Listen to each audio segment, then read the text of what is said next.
Hello students of class 11th math बच्चे, जैसे कि आपका चैप्टर नंबर 13 डेरिवेटिव में आपका स्टार्ट कर रही हूँ, जिसमें बेटा आज हम आपकी एक्सरसाइज 13 डी के ऊपर डिस्कस करने वाले हैं, जिसमें मैं आपको सिखाऊंगी कि how to take the derivatives of a function. ठीक है, जैसे आपका फंक्शन है F of x is equal to 3x है, मुझे इसका डेरिवेटिव कैसे लेना है मैं आपको सबसे पहले ये सिखा रही हूँ। मतलब फंक्शन है, फंक्शन आपका दिया हुआ है 3x, मुझे इसका derivative x is equal to 2 के ऊपर चाहिए, मैं कैसे ले सकती हूँ।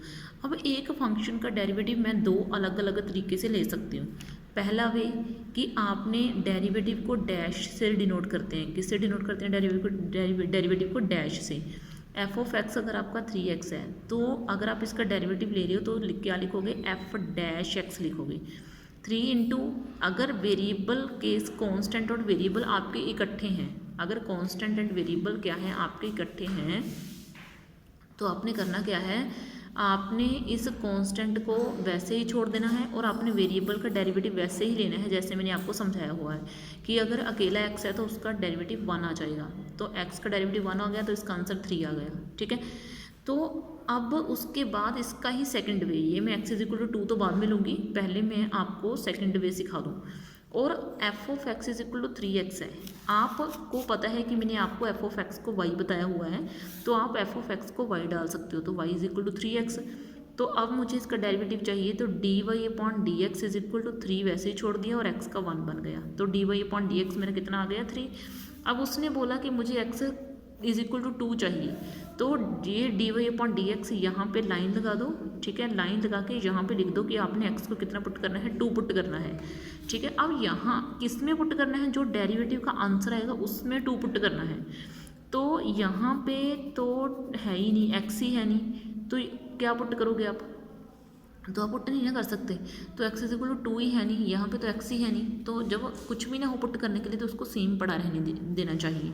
अब है आपका सेकंड, अगर g ऑफ t आपके पास ये फंक्शन है 1 माइनस 4t² और मुझे बोला गया है कि g डैश 1 निकाल के दिखाओ, इसका मीन्स क्या है, पहले इस फंक्शन का डेरिवेटिव लो, फंक्शन का डेरिवेटिव लेने के बाद उसमें 1 पुट कर दो t को, तो जब मैं डेरिवेटिव लूँगी तो g के ऊपर डैश लगा दूँगी और ये डैश डेरिवेटिव का सिंबल होता है, तो 1 का तो क्या बन जाएगा 0, क्योंकि मैंने आपको बताया था कि कांस्टेंट फंक्शन का डेरिवेटिव 0 होता है। फिर बाद में माइनस इस 4 को तो आप छेड़ ही नहीं सकते, इसको आप वैसे ही पड़ा रहने दोगे। इसका डेरिवेटिव क्या लिया जाएगा, t की पावर 2 है, तो मैंने आपको बताया है कि अगर किसी की पावर क्या आ जाए, n आ जाए, चाहे वो किसी की भी हो, x की ना हो, तो आपने पावर को नीचे उतार देना है और x में से 1 को माइनस कर देना है। ठीक है, तो 4 इसको 2 है, 2 यहाँ पे करा, t की पावर में से 2 में से 1 क्या करा, माइनस करा, तो ये क्या हो जाएगा, माइनस 4 2 का क्या हो जाएगा 8, t की पावर 1, तो ये मेरा आ गया इसका आंसर। ठीक है, अभी उसने क्या बोला, जब जितना भी आपका आंसर आए उस आंसर में आपने t को 1 डाल देना है। ठीक है, तो g डैश t की जगह पर मुझे क्या डालना है 1, किस में, इसके आंसर में, यानी कि -8 t को क्या डालना है आपने 1, तो इसका आंसर कितना आ जाएगा -8। ठीक है, इस तरीके से आपने वर्क करना है चीज़ों के ऊपर। अब आगे है आपका थर्ड। ठीक है, थर्ड क्वेश्चन है आपका कि थर्ड के ऊपर आप कैसे वर्क करोगे। तो मतलब मैंने आपकी एक्सरसाइज में से क्वेश्चन उठाए हैं, मैं कहीं बाहर से नहीं उठा रही, आपकी एक्सरसाइज आपको सॉल्व करके बता रही हूँ ताकि आपको डेरिवेटिव भी लेना आ जाए। यहाँ पे है x² प्लस 2x प्लस 7, मैं आपको हर पॉसिबल सिचुएशन बता रही हूँ जो आपको डेरिवेटिव निकालने के लिए नेसेसरी है। ठीक है, और आप कहाँ कहाँ पे कंफ्यूज हो गए, ये अगर आपको वेरिएबल पॉलिनोमियल में मिल जाए, यानी कि अगर आपको क्वाड्रेटिक इक्वेशन मिल जाए या आपको पॉलिनोमियल मिल जाए कहीं, तो आप उसका डेरिवेटिव कैसे लोगे। अब ये चीज़ों को समझो। ठीक है, सबसे पहले तो आप y को डाल दोगे dy अपॉन क्या डालोगे, इधर क्या है x है ना, तो dy अपॉन dx डाल दिया। अब x² है, x² का डेरिवेटिव आप कैसे लोगे, जैसे मैंने आपको सिखाया, पावर नीचे उतारो और x की पावर में से 1 को माइनस कर दो। ठीक है, तो ये तो इसका डेरिवेटिव आ गया, अकेले इसका फिर बीच में प्लस पड़ा है, प्लस डाल दिया, फिर 2 वैसे छोड़ दिया, और अगर अकेले x की पावर 1 हो, 1 हो, तो इसका डेरिवेटिव सिंगल 1 आ जाएगा। ये क्या है, कांस्टेंट फंक्शन है, तो कांस्टेंट फंक्शन का डेरिवेटिव तो जीरो आएगा। आपने सारे का डेरिवेटिव लेने, कंफ्यूज मत हो जाइए कि मैं क्या कर रही हूँ। पहले इसका आराम से, फिर इसका, फिर इसका, तो ये क्या हो जाएगा 2x + 2। तो लो भाई, इसका आंसर मेरा 2x + 2 आ गया। उसके बाद आपने क्या करना है, जो आपका डेरिवेटिव आए, ठीक है, जो आपका डेरिवेटिव आए उसने बोला उस डेरिवेटिव में 3 पुट कर दो, ठीक है, उस डेरिवेटिव में क्या पुट कर दो, 3 पुट कर दो। ये आपको बेवकूफ़ बना रखा है ऐसे लिख के, कंफ्यूज मत हो जाना कि ये क्या लिखा हुआ है, ठीक है। बस आपने क्या करना है, वहाँ पे x को 3 डाल देना है। आपने क्या करना है, x को 3 डाल देना है, तो 2 × x को 3 डाला तो 3 + 2, तो ये कितना आ जाएगा 6 + 2 यानी कि 8 आ जाएगा। लो भाई 8 आ गया, ठीक है। मतलब मैं आपको बड़े सिंपल से क्वेश्चन उठा के दिखा रही हूँ, मैं कुछ डिफिकल्ट क्वेश्चन नहीं उठा रही।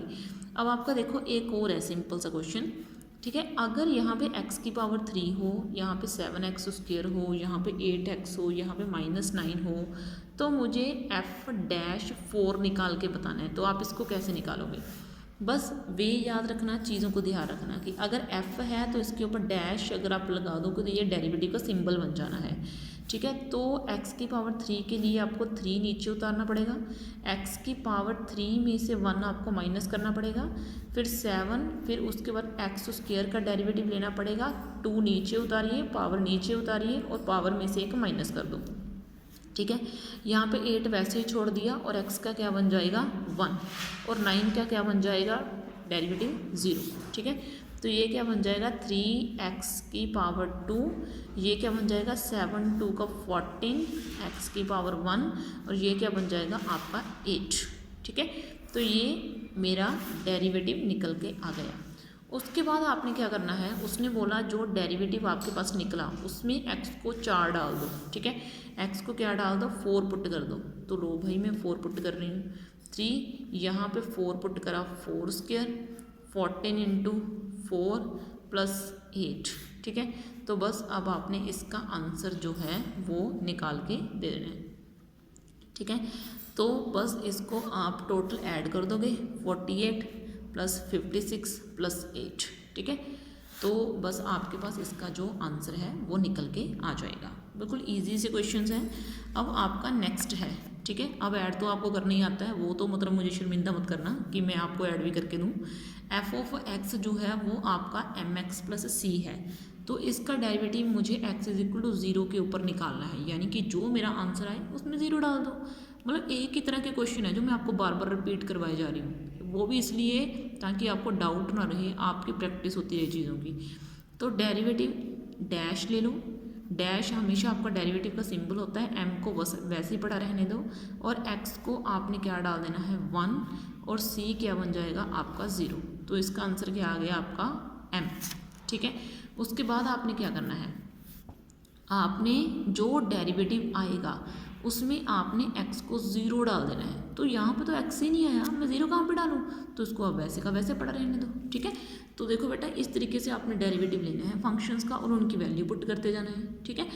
तो इस बार मैंने आपको थोड़ा सा इजी लेवल का डेरिवेटिव सिखा दिया, सेकंड टाइप सिखा दी। नेक्स्ट वीडियो में आपकी थर्ड टाइप सिखा दूंगी आपको, ठीक है, और आपकी एक्सरसाइज भी डन कर दूंगी। ओके बेटा, थैंक यू।